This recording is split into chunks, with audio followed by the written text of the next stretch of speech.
Góðan daginn gott fólk, aðalega konur. Það nú einhvern veginn þannig að þetta viðfangsefni það vekur meiri áhuga kvenna heldur en karla en sem komið Maður ber ábyrgð á ýmsu og ég sýnilega ber ábyrgð á Gylfa Dalmann, það er allnokkuð. Nú ég fengið tækifæri til þess að fylgjast með þessu verkefni, virkur vinnustaður, frá því að það hófst og síðan meðan á því stóð og síðan svona þegar uppgjör verkefnisins hefur átt sér stað. Og það er alveg ljóst að þessu verkefni hefur fylgt mikill metnaður, bæði að hálfu virk og starfsmanna virk en líka þeirra þátttökufyrirtækja sem að tóku þátt í verkefninu. Og það sem ég ætla að reyna að gera hér á þessum 15 mínútum er að deila með ykkur svona vangaveltum og hugleiðingum það sem að við þurfum held ég að taka með í fartaskið svona í framhaldinu. Hvernig við getum byggt á þessari verðmætu reynslu sem við höfum fengið og tryggt að það gangi ennþá betur í framhaldinu og það sem ég náttúrulega gera fyrst og fremst þá að gera þetta svona út frá sjónarhorni fulltrúa samtaka launafólks og þá starfsmanna. Það í mínum huga frumskilyrði að það sé sátt markmiðið á vinnumarkaðnum almennt og síðan í sérhverju fyrirtæki og stofnun fyrir sig. Og það mikilvægt að við lítum á fjarverustefnu eða viðverustefnu, þetta svona tvö hugtök og kannski viðverustefnan að mörgu leyti huggulegra hugtök heldur en hitt, ekki síst sem forvarnartæki.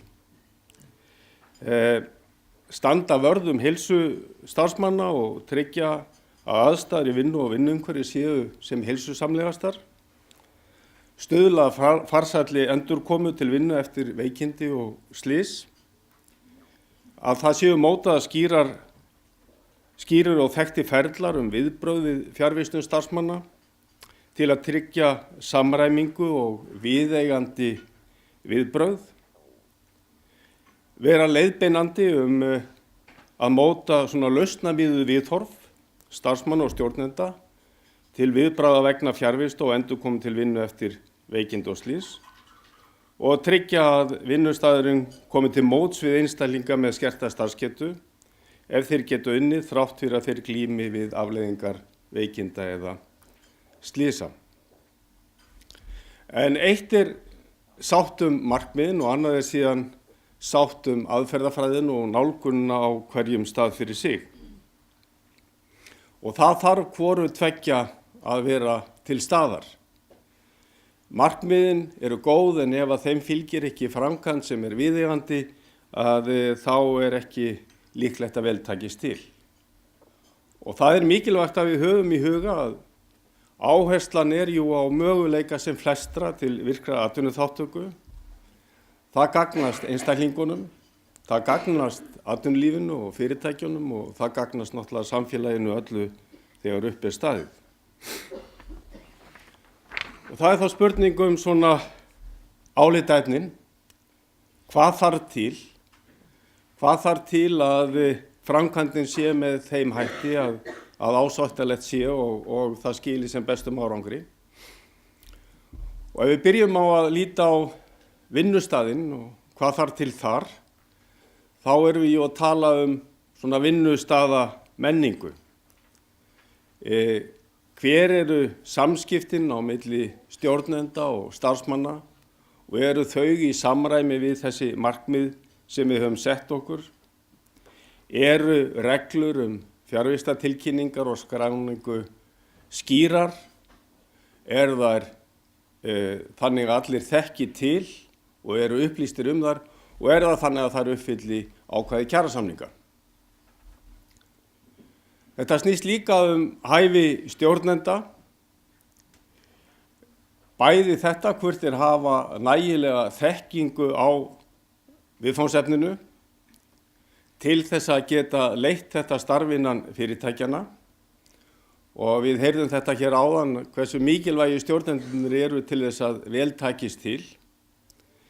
En þetta snýr líka að framkomu þeirra, gagnvart starfsmönnum, framkoman þannig að hún sé líkleg til þess að skila árangri, framgangan þannig að hún sé líkleg til þess að skapa þessa svona samvinnu og samstarf sem þarf.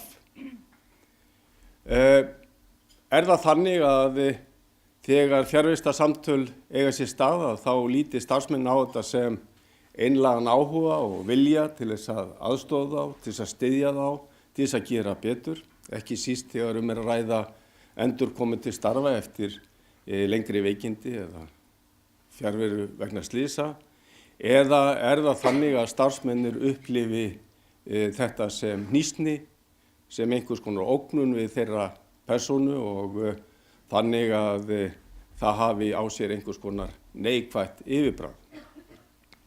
Og eitt af því sem ég held að við þurfum að velta fyrir okkur í þessu efni það, eru allir stjórnendur þannig í stakk búnir til þess að sinna þessu verkefni, þannig gerðir, eða eftir atvikum kann að vera rétt að ef að á reynir að þeir ráði ekki verkefni að þá séu einhverjir aðrir einfallega sett í staðinn til þess að skapa svona þetta traust og þann skilning sem svo mikilvægur.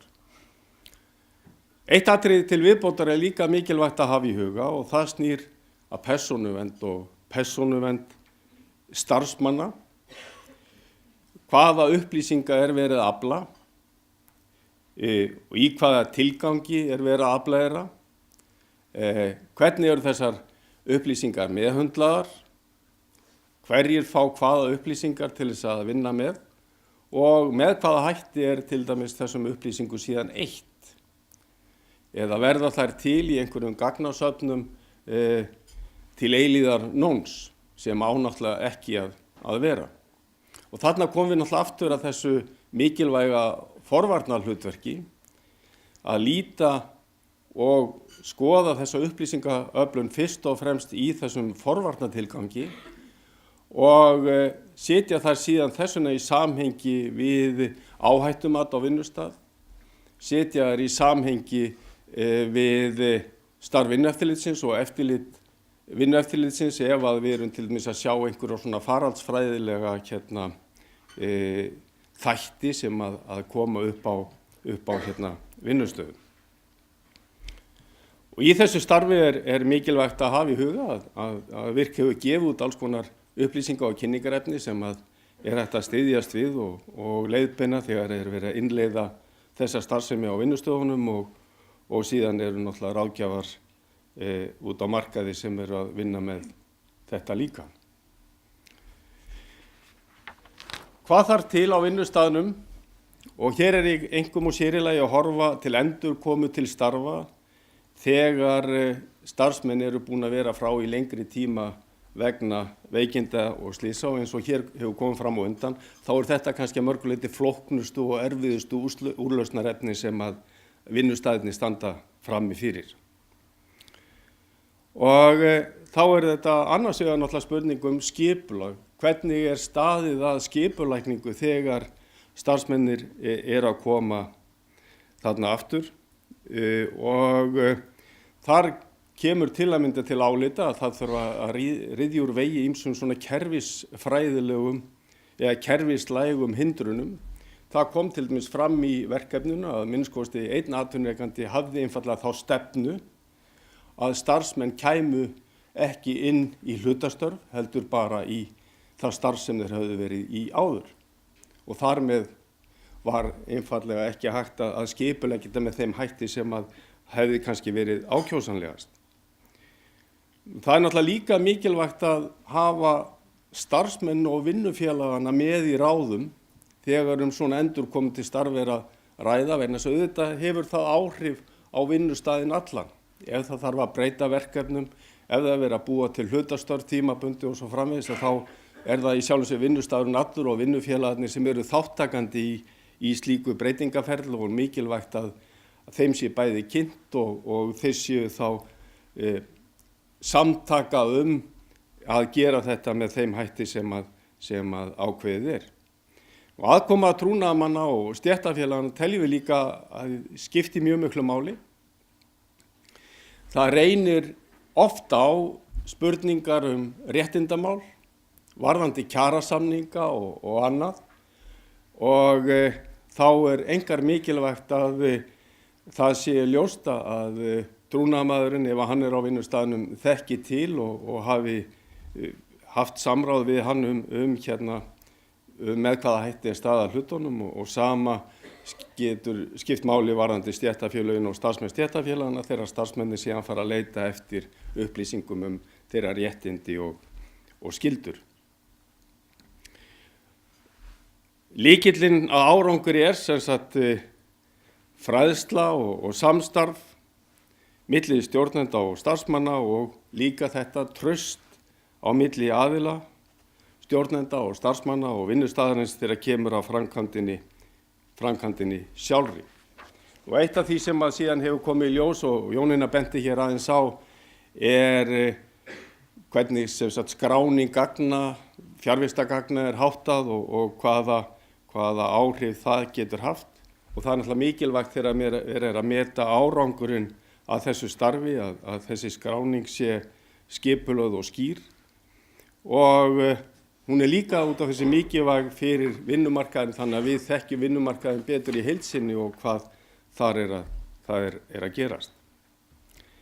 Annað atriði sem að skiptir máli í mínum huga og hefur komið í ljós í þessu verkefni það sem að lítur að kjarasamningunum. Nefna hér bara nokkur dæmi. Í fyrsta lagi veikindaréttarhugtakið. Hvenær nýtur starfsmaður veikindaréttar og hvenær ekki. Og við þekkjum það að til skamms tíma var það þannig að forsenda veikindaréttar var að þú værir óvinnufær til starfa.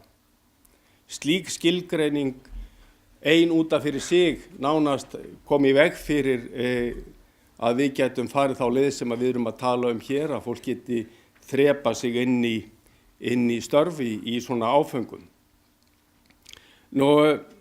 Það líka spurningin það hvernig við skilgreinum síðan veikindaréttin þegar að fólk að þrepa sig inn í starf.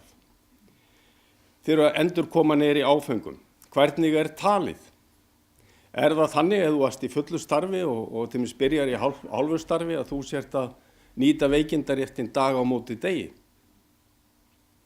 Það væntanlega ekki mikill hvati fyrir starfsmanninn að koma inn ef að hann hvort sem að fullnýta veikindaréttin síns dag á móti degi þótt hann sé í hálfu starfi. Á sama hátt má segja að hinum megin frá, ef að þú kemur til starfa í hlutastarf, að þú færir þá ávinnaðir veikindarétt dag á móti degi, að þá það út af þessu ekki mikil hvati fyrir atvinnurekandann til þess að skipuleggja svona endurkomu til starfa í áföngum. Þetta eitthvað sem að kjarasamningarnir einfaldlega bara taka ekki á. Þeir bara fjalla ekkert þetta. Og við vitum að í tengslu við verkefnið hafa fyrirtæki og atvinnurekendur og starfsmenn verið að reyna að búa til einhvers konar kerfi í kringum þetta. Ég held að það sé hins vegar mjög óskynsamlegt. Það mikið skynsamlegri að við gerum þetta svona heildstætt á sameiginlegu borði. Það má hugsa sér með ýmsum hætti að byrja með einhvers konar tilraun, með einhvers konar útfærslu. Við höfum þekkta útfærslu hér varðandi réttindamál af ýmsu tagi sem svona hlutfallsreglan og hlutfallsreglan gæti til að mynda komið hér til álita. Það að segja ef þú kemur inn í hálft starf en varst í fullu starfi áðan þá sést að nýta veikindaréttin hlutfallslega og á sama hátt ef að þú að koma inn í hálft starf en varst í fullu starfi áður að þá sést að ávinnaðir veikindaréttin hlutfallslega. Þetta svona mjög einföld regla og held ég að sé eitthvað svona sem við ættum að skoða. Og síðan bara að lokum þetta. Við í verkalýðshreyfingunni við þurfum líka að velta svolítið fyrir okkur reglum sjúkra- og styrktarsjóða stéttarfélaganna og einfaldlega bara spyrja okkur þessara spurninga. vinna þær með eða á móti hugmyndinni virkan vinnustað og að þrepa fólk inn í starfa nýju og svo framvegis. Ég kann ekki svarið þessu en þetta klárlega úrlausnarefni sem að við stöndum frammi fyrir og þurfum að gera þá í samhengi við endurskoðun á kjarasamningunum líka.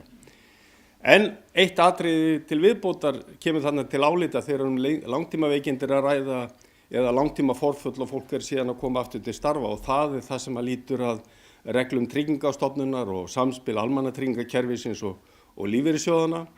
Þetta náttúrulega mjög stórt úrlausnarefni sem að ég ætla ekki að fjalla hérna en þetta getur verið enn ein hindrunin fyrir því að við náum að framkvæma þetta með fullnægjandi og skynsamlegum hætti, annað síðan læknisvottorðin. Þannig að ég segi svona, þetta kannski þrjú lykilatriði sem við úrlausnarefni sem við þurfum að skoða. Það vinnustafurinn sjálfur og hvernig hann búinn undir verkefnið. Það eru kjarasamningarnir og hvernig getum við sniðið kjarasamningarna þannig að þeir vinni með en ekki á móti verkefninu og þeirri hugmyndafræði sem virkur vinnustafi byggir á og síðan í þriðja lagi að velferðarkerfi allt og Tryggingastofnun og opinbera kerfi og lífeyrissjóðirnir vinni líka með verkefninu en ekki gegn því. Takk hérlega fyrir.